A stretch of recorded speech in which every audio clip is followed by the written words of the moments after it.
Joining us as a guest today, we have lead stylist of Blake Edward Haircare, the one, the only, my friend, support system, and a very iconic social innovator throughout the city of Chicago, Blake Jeffries. Hello, hi. Welcome. I'm super excited to be here.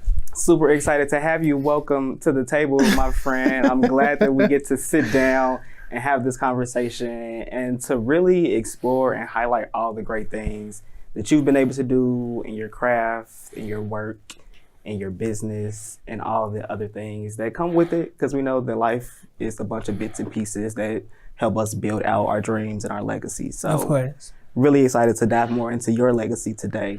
Super excited to share. Yeah, well, let's get right into it because I know the people are ready, I'm ready, and hopefully you're ready to share a little bit. Absolutely. So, starting us off, did a little bit of research on your business and all the things that you do. And I want to come back to your mission Okay. and what that means for you. So, Opulence, Rebirth, and Style in hair care. How do these concepts define your craft and what you do? Absolutely. So the mission itself is re-architecting luxury within hair care. And when I came up with that specifically, I am a baby who grew up in the shop. So I always used to go to the shop with my mom when she got her hair done. So I know the experience more so Black women going to the hair salon and being there all day. And you know, it is such a camaraderie thing, and like it really is fellowship and such a place where they go and relax, let go, and be themselves. But sometimes it definitely isn't like the most luxurious thing. Yeah. It's definitely a time to, you know, it's a very vulnerable space. Right. Meet up with your homegirls more so and kick it. And so while I love that, I definitely thought that like we as in African American or people of color, deserve a space to one, be vulnerable, but at the same time experience the joys of something being luxury for us. And so that's why that's the mission. And then of course, Opulence, Rebirth. And so when we're talking about that, that's the experience. So when we're talking about that, the rebirth part is like, we're obviously getting our hair done. We're coming in one way and leaving another. So we're transformed not only from the outside, but from the inside as well. So, yeah. How did that come to be the focus of the work that you're doing? You know, bringing that beautiness from the inside of people and helping them see it on the outside. Well, I've always known that, when I started my business, I knew that it was more than just me doing hair. And so, you knew that from the beginning? I knew that from the jump. Okay. So I started doing hair, but I knew that it's more than me doing hair, meaning like, you know, we're changing lives, we're building up confidence, and we are, you know, shifting people's perspectives on, you know, how they view themselves. And so this leads into people always asking me like, oh, what's my passion? And I never say that that hair is my passion. I always say that people are my passion. And hair is just a gift that I'm given to connect with people. And so that's the biggest thing. Yeah. So thinking about, you know, that connection to not just the hair care and to the business aspect of it, but really connecting to people, you know, what are some of those different driving forces that are helping you stay connected to your core and to, you know, the thing that really does fuel you to get up and go to work every day? Because if it's not doing the hair, you know, it is something truly deeper than that. So what does that look like for you? For me, it's really my core clients. I think once I first started, it definitely took me a minute to find my footing in terms of the type of client that I wanted to, you know, service. And so once I garnered that, it's really like knowing that they're somebody completely new when they sit in the chair. And that's what keeps me going, really, and understanding that, you know, this is deeper than me just doing somebody's hair. Yeah, it is. And so that's what really keeps me going. And then the end goal, then I'm such a future focused person that like. You kind of got to be to run a business. You do. Yeah. It really is the only way you can progress. And so with me being so future focused, I'm always thinking about, you know, the end goal, while still tackling the small little goals until I get to the end goal. Right. So that's what really keeps me going. Okay. So it sounds like you really do understand, what is rooted in and how that's going to continue to expand for you. Yes. It's a scary thing, though. Define scary. Scary as in like owning your own business scary, or like venturing off into something much bigger.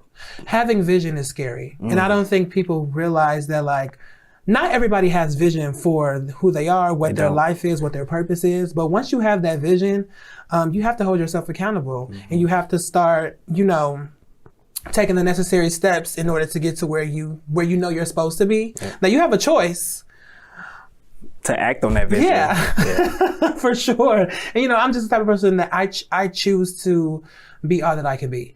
So it's overwhelming sometimes. It's a little scary because you don't have all the answers, but you know where you're supposed to be. So that's why it's scary. Yeah, and it's funny, it's not funny, but it's crazy that you say that, because I was just talking to somebody the other day about vision and having a larger vision than what's currently, going on right now, and the way that I see my life and the way that I see different things and want to expand it, and just having different ideas on, how to creatively innovate. And someone else came to that same, topic, as that everybody doesn't always have that vision, and everybody doesn't always, work towards the same different things. And that's okay too, but understanding that you may be that one with that larger vision. And like you said, it's your decision to act on it or not. You now have the guide, something or somebody has laid it out for you, and it's up to you to figure out how to execute, how to live out those dreams. So I'm glad that you're continuing to live out your dreams and build out your legacy, because that's really, what you're doing with this, and setting the groundwork for so much more to come for not just yourself, but the community that you bring into the work that you're doing. So I thank you for, building out this space for people to come in and not just get some self-care, but to feel empowered as well. Yes, thank you. I appreciate that. Yeah, no problem. And I know just from your process of how you, work with clients, that it really is bigger than just doing hair. So can you explain your intake process a little bit, and, how you come to work with different clients and support, what vision they have for themselves? Absolutely. So the intake process is really quite simple. You go online and you book an appointment. It sounds simple, but I know you got some different questions in there to help people understand. Absolutely. So I'm made for people. So I don't limit the type of people that I service. Now I do specialize in certain styles and certain hair care needs and stuff like that. But in terms of the actual person, there's really no limit. And I think what helps me better understand the client that I have at hand is just thoroughly doing a consultation. And so I'm the type of person, I love doing consultations in person, like when you actually book the appointment. We're talking about what your hair care needs are, what do you want to see your hair doing, what are your goals, what are you doing now, and then that's really how you can tell if a person is a good fit or not for whatever you're doing as your brand, or if I'm a stylist, if we mesh together, because it really is a journey. So a stylist and a client is a journeying relationship, and so especially when you have those recurring clients coming back, you're a part of that journey now. It's a journey, So what about that journey brings out the most excitement for you when you have those recurring clients, come back?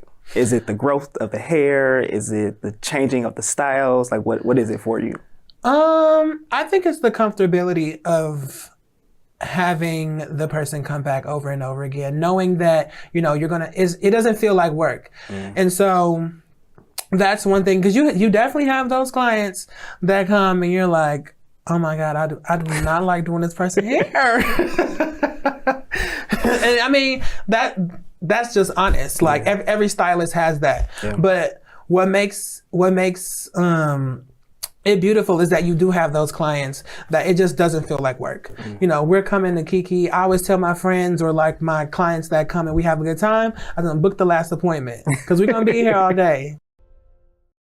It really is nice to see, you know, that community being created for people just to come in and feel that comfortability. Because I know it makes a huge difference. Even for men, you know, going to the barbershop, like finding that space and environment that makes you feel comfortable and welcome, makes you want to come back, makes you feel more confident leaving that space. And it changes, you know, for a lot of people, their lives and how they interact with other people and show up, you know, as their true, authentic selves. So it's really great that we have someone like you in spaces like BEHC to be able to make people feel warm and welcome, you know, in their growth and development. It's an honor. I'm honored to do the work that I do because I feel like people don't take their appearance lightly. It really affects people's confidence, how they maneuver throughout the world. And not only people hire stylists for the most important moments of their lives, like doing weddings, birthdays, and stuff like that. You're going to be looking at this for the rest of your life. So if it's not perfect, or if you're not feeling good about it, then it sucks. But what has been one of the better experiences event-wise that you've done hair for? I haven't had a bad event. That's good.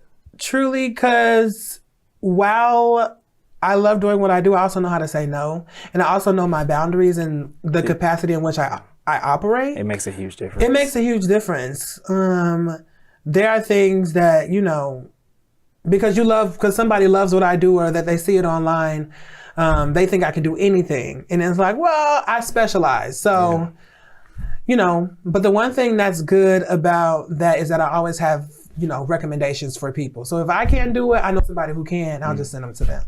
So that's why I haven't really had a bad event. That's good. So I'm happy about that because I've heard horror stories. A lot of, I mean, from clients, from stylists, you hear a lot of horror stories, especially not just from Chicago, but from like other cities, especially like cities that have large populations of Black hair care stylists. And Atlanta. He didn't want to say it. We're not calling the girls out, but sometimes the girls be down there making crazy requests. And you know, it really does make a difference for you to go to a site and have a simple intake process and be like, okay, I feel very comfortable booking this stylist to get my hair done. And not having to jump through hoops, not having to worry if you go into a crazy environment and the person is going to act crazy with you. It makes you scared to go back and get your hair done. Some of the stories my clients have told me are actually insane. Yeah. What's one of the more crazy ones without putting people out there? I can't. That's fine. That's fine. We ain't gonna put nobody on blast. But nothing to do with me.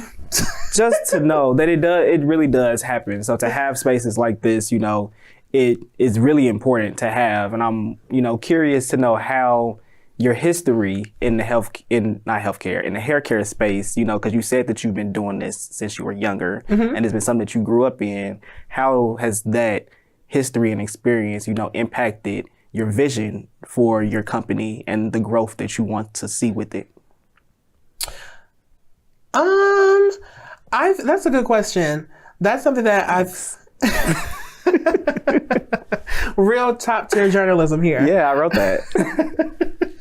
But, you know, I think growing up, so my mother and grandmother taught me how to do hair at a very, very young age. And so that's what's really shaped, you know, how I see, and also the vision that God has given me for the brand or the business.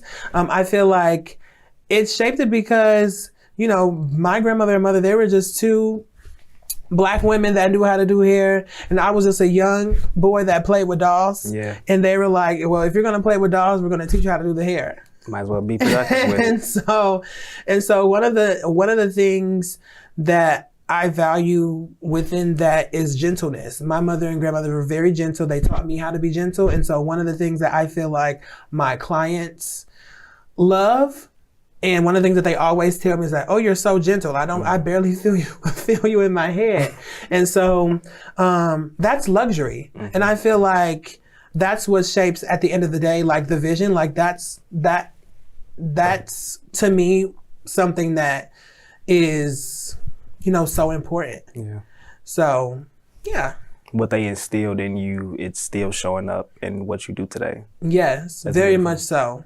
That's beautiful. To Very have much. that connection and to feel it. I mean, you may not directly think about it, as you're working or doing things, but having that connection, I think, is beautiful to your story. And hopefully, to anybody else that's listening, that's watching, that has a very similar, experience in this space, I hope that it encourages them, and shows them that there are spaces like this that they can also lean into, maybe reach out to, for some guidance or something like that, but to also see the representation.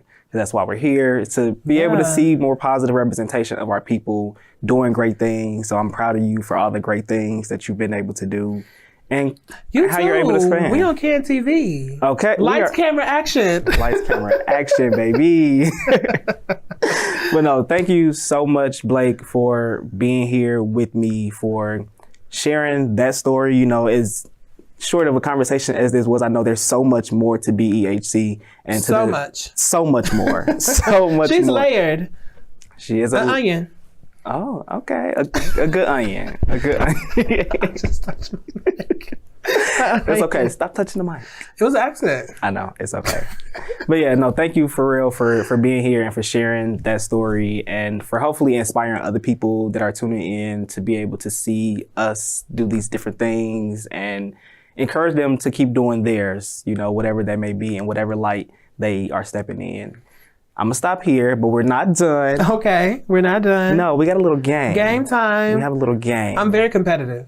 Are you? I am. All right. I'm a Leo. I don't like to lose.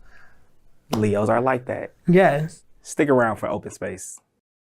Life is full of curveballs and home runs, highs, lows, and everything in between. There's a saying that goes, a setback is a set up for a comeback. My guests will discuss how to find peace in the broken pieces from life's setbacks. Watch Generation Flex on CAN TV Channel 19, cantv.org, or stream it on the new CAN TV Plus app.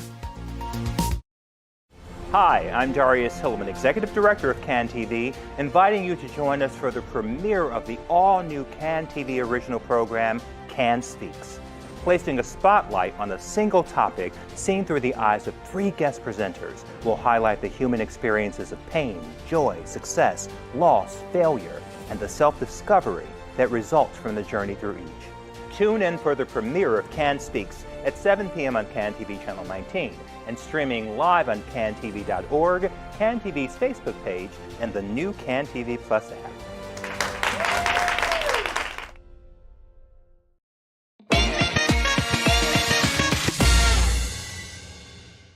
And now for Open Space, an opportunity for us to let go, just live, and be free. Stick around for the vibes. So, Blake, have a little game for you. I'm nervous. Don't be. But I am competitive. I'm going to win, whatever it is. Well, I'm not playing against you. This is you versus you, sweetie. Well, isn't it always? You're right. I like that. So this one is going to be really simple. It's called This or That. So essentially the rules are you choose this or that. Oh, fun. All right, let's go. Let's get to it. So I'm going to say some things. You choose what you feel you want to lean into the most. All right. Staycations or vacations? Vacations. Really? Yeah. Favorite location? TBD. You don't have a favorite vacation spot? No, I haven't been everywhere yet. Okay, you're right. Well, we got to get you, traveling on some flights or something. Yeah. Next one, concert or festival? I feel like both sound good in theory. But you like me that like being on the couch watching the concert? Yeah, actually don't need to be there. But it sounds like a good time. It does. For them people that like to go. Yeah. I like to enjoy it when I'm comfortable. For us short folks, we gotta get it how we live, Movies or plays? Oh, that's hard. I know. Mm-hmm. Now, like, what type of plays? Like musicals?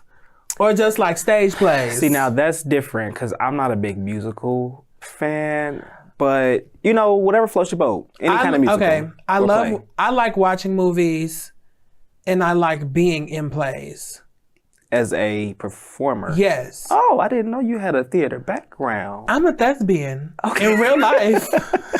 And I grew up a thespian. Really? Yes. Wow. I've been in all types of musicals and stuff. Okay. Next episode. Focusing Next episode. on Blake Jeffries, the actor. Multifaceted. All right. I love that. Okay. Good note. We in Chicago, so beach or lakefront? Lakefront. Same. Yeah. Yeah. More peaceful, less It's sand. just peaceful, yeah. I used to walk to the lake all the time in undergrad. It's a nice place to recollect your life. Literally. Get your life at the lakefront, okay? Get your life at the lakefront. That was cute. East Coast or West Coast? East Coast. Where? New York. Always. Yes, of course. Always. All right, last one. Slow jams or house music? House music. Over slow jams? All day. Okay. Give me some Terry Hunter, Louis Vega. Come on. Okay, you better call them out. On. Yeah, house music all the way. Find me at a house set tonight. Yeah. If For real. you're looking for Blake, he's probably at a house set somewhere. I'm at Smart Bar. Can't get the people you low. Thank you so much, Blake, for coming and stopping by the table and giving the people all of you and bits and pieces of you, and for sharing so much of your story and for being transparent with our community. I really do, really do appreciate you ending our season with me and making this history, that we're here to do. We're making history with everything that you're doing, everything that I'm doing, what we're doing together. It's beautiful to see, and I am so full, in this moment, and I just appreciate you for sharing space with me and for bringing more light into our community and all the things that we're able to continue to do. Likewise. Yeah. Thank you for having me. No, seriously, I think this is an amazing platform. I think you're really giving voice to people who typically wouldn't have it. And so I think this is far beyond what you are expecting it to be. So I'm excited for the future of Closeted Unlocked. Keep me posted on all the happenings. I will. So that I can be in tune. You'll be tapped in. For sure. Tap. Well, you already know we'll be back next season with more Black queer folks being represented at the table. But until then, peace out.